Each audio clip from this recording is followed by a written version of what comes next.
రాష్ట్ర రాజకీయాలు ఒక ఎత్తైతే కృష్ణా జిల్లా మైలవరం రాజకీయాలు మరో ఎత్తు.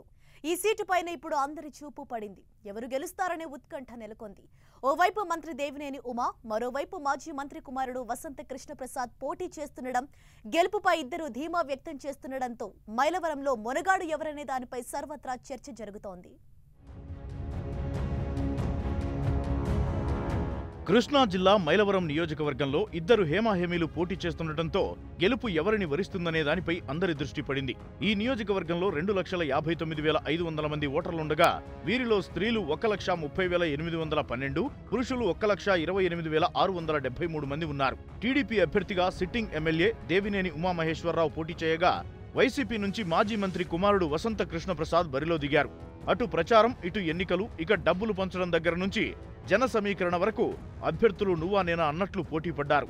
అభివృద్ధిని దేవినేని పట్టించుకోలేదని వసంత ప్రచారం చేస్తే వసంత స్థానికతను ప్రశ్నిస్తూ ఉమా ప్రచారం హోరెత్తించారు. అభ్యర్థుల ప్రచారంతో పాటు పోలీసు కేసులతో నిత్యం వార్తల్లో ఉండటంతో ఈ నియోజకవర్గం ప్రాధాన్యత సంతరించుకుంది.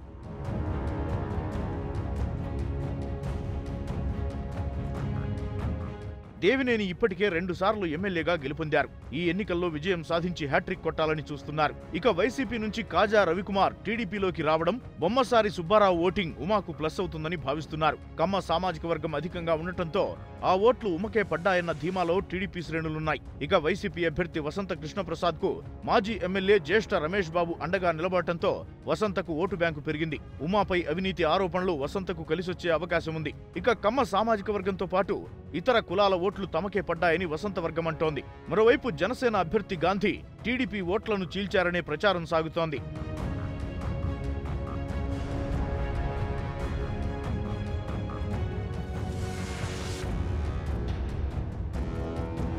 ప్రధానంగా దేవినేని 3.5 ఏళ్ల పాటు ప్రజలకు అందుబాటులో లేరు. అభివృద్ధి చెందిన గొల్లపూడిని దత్తత తీసుకోవడమే తప్ప మైలవరంను పూర్తిగా పట్టించుకోలేదన్న కోపంతో ప్రజలున్నారు. ఇదే విషయాన్ని ప్రచారంలో ప్రజలు ఉమాను అడిగితే మరోసారి అవకాశం ఇవ్వాలని కోరినట్లు తెలుస్తోంది. అయితే పసుపు కుంకుమ ద్వారా ఓటింగ్ పెరగడంతో తమకే అనుకూలంగా మహిళలంతా ఓట్లు వేశారని టీడీపీ నేతలు విశ్వసిస్తున్నారు. మైలవరానికి గుండె వంటి జక్కంపూడిలో అర్ధరాత్రి 12 గంటల వరకు ఓటింగ్ జరగడంతో ఇరు పార్టీలు తమదే గెలుపనే ధీమా వ్యక్తం చేస్తున్నాయి.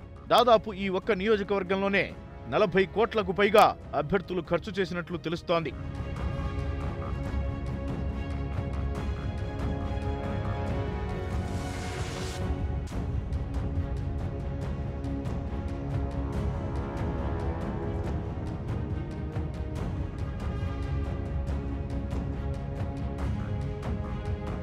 కాస్ట్లీ నియోజకవర్గమైన మైలవరాన్ని చేజిక్కించుకునేందుకు టీడీపీ, వైసీపీలు మండుటెండను సైతం లెక్క చేయకుండా చెమటొచ్చాయి. ఇరు పార్టీలకు ఈ సీటు సవాల్ కావడంతో డబ్బును నీళ్లలా ఖర్చు చేశాయి.